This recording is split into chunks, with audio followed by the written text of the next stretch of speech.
Stop that illegal digging immediately. Those were the words that kicked off the wildest week of my life, echoing over my land at 6 a.m. sharp, slicing through the quiet Texas air like a damn siren. I was up early fixing a busted fence post. Nothing special, just trying to stay ahead of the next big storm, when Darlene Hartwell, president of our HOA and owner of the neighborhood's $4 million palace, charged across my property line like she was storming the beaches at Normandy. She was in a silk robe and Louis Vuitton slippers, hair all perfect, eyes sharp and mean, and the first words out of her mouth set the tone. "You're in violation of HOA Covenant 4.2b. I am the law around here." Now, you know how some mornings you can just feel trouble coming. That was one of those. My dad always used to say, "Son, you handle problems early or they'll handle you later." And man, those words never rang truer than right then. I kept it calm, showed her my permits, pointed out the survey lines, but Darlene was on a mission and permits didn't fit the story she wanted to tell. Her real issue. This land used to be hers. Well, her family's anyway, until they lost it in a bankruptcy fire sale. And my dad picked it up for pennies. You want to see entitlement in action, just take away something a Hartwell thinks they're owed. Before I could even blink, she was calling the sheriff, talking about dangerous equipment and aggressive behavior. Aggressive behavior, can you believe that I was literally standing next to a post hole with a shovel in my hand? Sheriff Martinez, good guy, usually showed up, checked my papers, walked the line. But protocol's protocol, so he shut me down for a 48-hour cooling off period. Darlene smirked like she'd just won the Super Bowl, telling me, "You should learn to be more cooperative with your community." That one stung more than I let on, but what really got me was the look in her eyes. For the first time I saw it, she wasn't just playing by the rules, she was making them up as she went, and she wasn't about to stop. You ever hit that point where you realize you're not just fighting over a fence anymore? That's where I was when my neighbor Linda knocked on my door with a USB drive, her face set with the kind of quiet fire you only see in folks who've been underestimated their whole lives. She'd recorded everything from her window, the call, the accusations, Darlene's breathless, "I feel unsafe" routine. Turns out Linda had more guts than anyone in our subdivision, and she was tired of watching the rich folks run roughshod over everyone else. Armed with video, I marched straight to the sheriff's office, hoping maybe the truth would be enough for once. Martinez watched the footage, jaw clenching, but even then the wheels of justice grind slow. "Give me till tomorrow," he said, rubbing his temples. "But keep your head down. She's got friends in City Hall, Art." Yeah, I could feel it. The real fight was just starting. Sure enough, by that afternoon, Darlene was calling every official she knew, painting me as a threat to the safety and harmony of the neighborhood. Before sunset, there was a fresh pile of construction debris dumped in my driveway cameras, spray-painted black. A violation notice in my mailbox, fining me $200 for unsightly material, the same junk she'd just dumped. It was so audacious I almost laughed. But the truth is, it hurt. Every canceled job, every neighbor who suddenly wouldn't look me in the eye, it started to wear me down.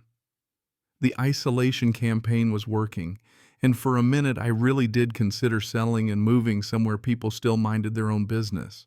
But then I remembered Dad remembered Linda's courage, remembered this wasn't just my fight anymore. Next morning I started installing hidden cameras, military grade this time, because if Darlene wanted a war, I was going to have every second on film. Over the next 3 nights, it got worse. First, another dump of toxic junk costing me hours and cash to clear. Then my truck tires slashed, "Move out or else" scrawled across my garage door. The cops shrugged. Hard to prove, Art.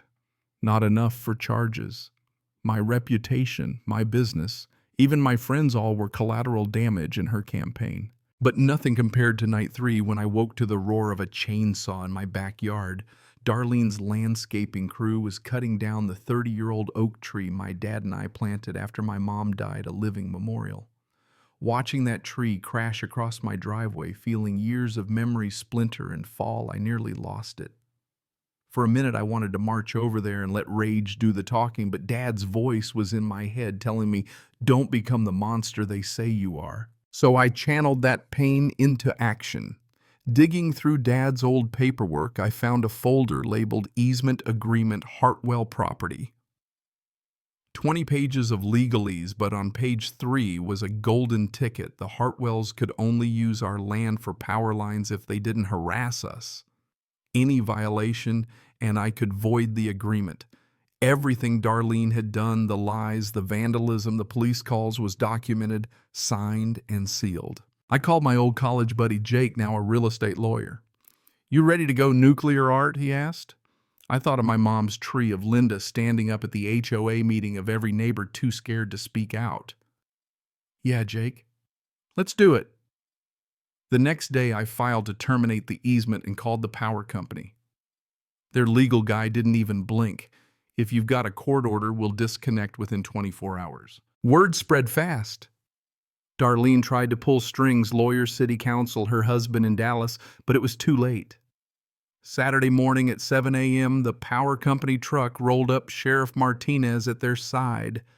The whole neighborhood came out, some filming, some just watching, a few quietly cheering. Darlene burst out of her house in a panic, calling anyone who'd answer, but there was nothing left to do. Martinez gave me the final go-ahead. I looked at the stump of my mom's tree, thought of everything I'd lost and everyone she'd hurt, and flipped the breaker.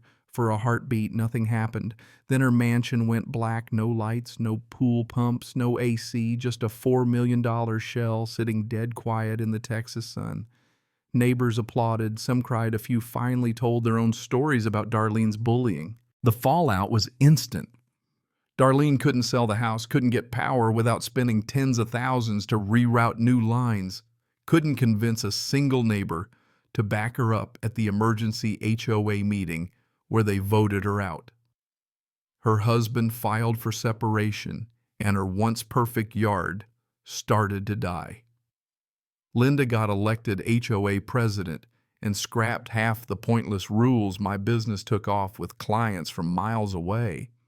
And for the first time in years, folks in our little patch of Texas felt free. And Darlene, she sat on her steps in the dark, her world collapsing, finally facing the kind of consequences money can't buy you out of.